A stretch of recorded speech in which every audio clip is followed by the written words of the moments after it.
नमस्कार। आज की इस वीडियो में हम जानेंगे कि यदि प्रत्येक चौथा वर्ष लीप वर्ष होता है यानी कि अधिवर्ष होता है तो फिर 100वां वर्ष, 200वां वर्ष, 300 वर्ष जो होता है या फिर 1500 या हम कहें 1700, 1900, तो इन वर्षों को जो है वो अधिवर्ष क्यों नहीं कहा गया या इन्हें लीप ईयर क्यों नहीं कहा जाता है। तो ये जानने के लिए हम सबसे पहले ये जानते हैं कि लीप ईयर यानी कि अधिवर्ष होता क्या है।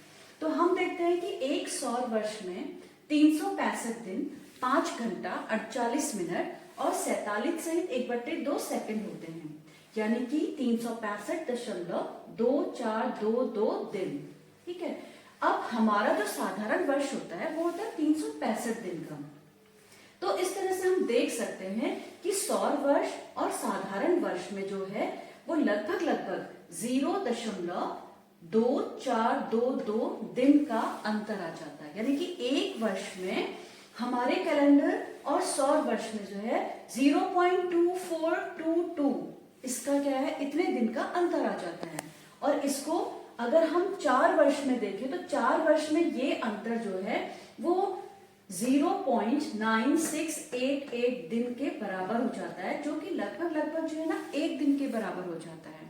तो इस वजह से कि जो 1 दिन का अंतर आ रहा है, यानी कि 1 दिन जो वो कम हो रहा है, तो वो प्रत्येक चौथे वर्ष में हम इस 1 दिन को बढ़ा देते हैं। और ये जो 1 दिन बढ़ता है वो फरवरी माह में बढ़ाया जाता है। वैसे तो फरवरी में हर वर्ष जो है ना 28 दिन होते हैं, लेकिन जो लीप वर्ष होता है यानी कि जो चौथे वर्ष में जो लीप ईयर आता है अधिवर्ष में, उसमें फरवरी में 28 की जगह 29 दिन हो जाते हैं।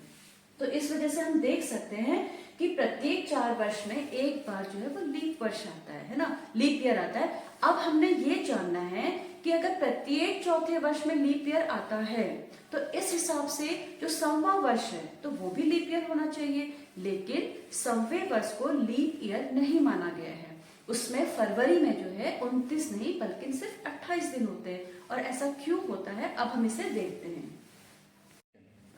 तो हम देखते हैं कि 4 वर्षों में, ठीक है, सौर वर्ष के अनुसार 0.9688 इतना दिन बढ़ना चाहिए, लेकिन हमारे कैलेंडर में हम सीधे 4 वर्षों में 1 दिन बढ़ा देते हैं। तो इसका मतलब है कि हम बढ़ाते हैं 0.0312 दिन। तो एक अधिवर्ष में जो है इतना दिन जो है वो अतिरिक्त बढ़ जा रहा है, क्योंकि हम बढ़ा रहे हैं 1 दिन और सौर वर्ष में बढ़ता है सिर्फ 0.9688। तो हम 0.0312 दिन जो है ना अतिरिक्त बढ़ा रहे हैं एक अधिवर्ष में।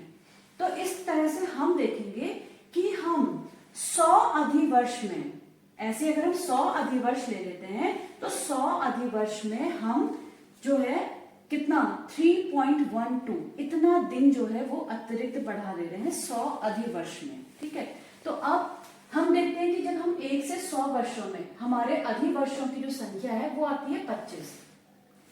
इसी तरह से 200 वर्षों में आएगी 50, तो 300 वर्षों में 75 और ऐसे ही 400 वर्षों में, ठीक है, टोटल जो अधिवर्ष की संख्या आएगी वो आएगी 100। तो 1 से लेके 400 तक के वर्ष अगर हम देखते हैं तो हमारे अधिवर्षों की संख्या आ जाती है 100।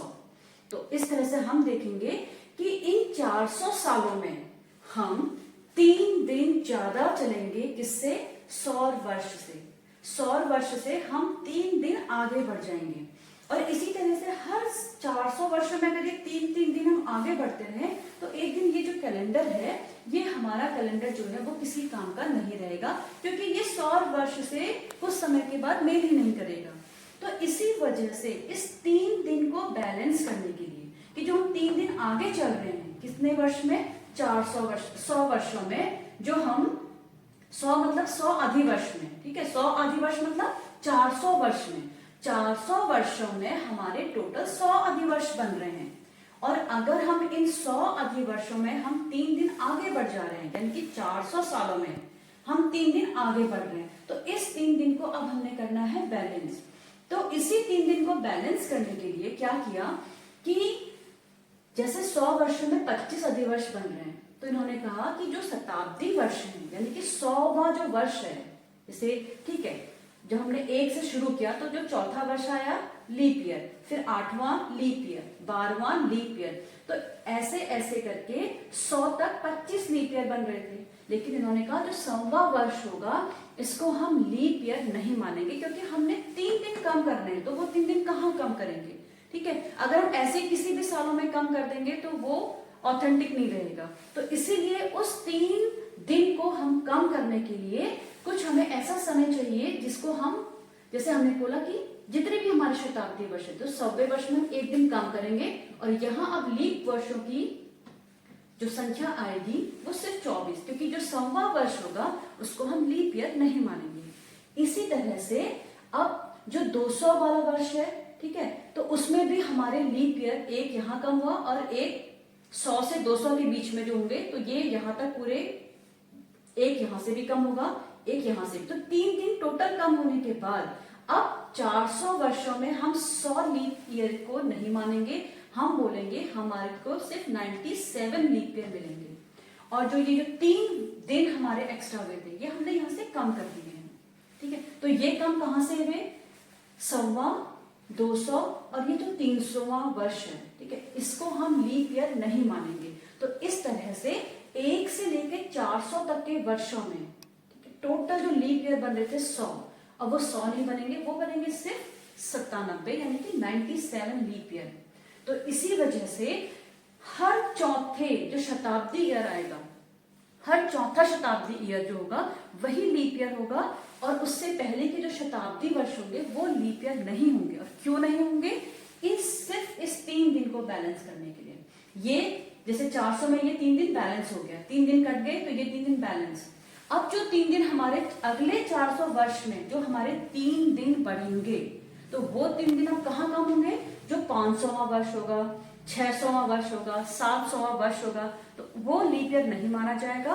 फिर जो 800वां वर्ष होगा वो लीप ईयर माना जाएगा, ठीक है। तो ये 3 दिन फिर वहां बैलेंस होंगे। तो हर, क्योंकि ये जो 3 दिन बढ़ रहे हैं ये कब बढ़ रहे हैं, 100 अधिवर्ष में।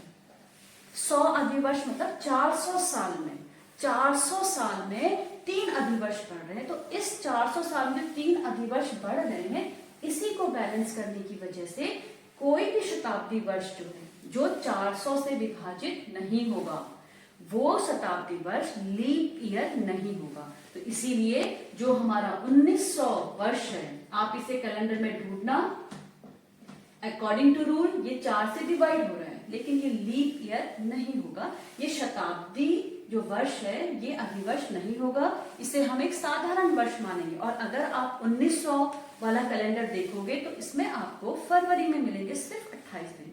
इसी तरह से जो अगला शताब्दी वर्ष हमारा आएगा वो 2000, तो लेकिन 2000 क्या है, वो 400 के गुणज में है, क्योंकि हमने कहा हर चौथा जो शताब्दी है तो वो जो है वो लीप ईयर होगा, वो अधिवर्ष होगा। लेकिन 2100 जब शुरू होगा वो 4 से डिवाइड होने के बावजूद लीप ईयर नहीं होगा, उसमें भी फरवरी में 28 दिन होंगे।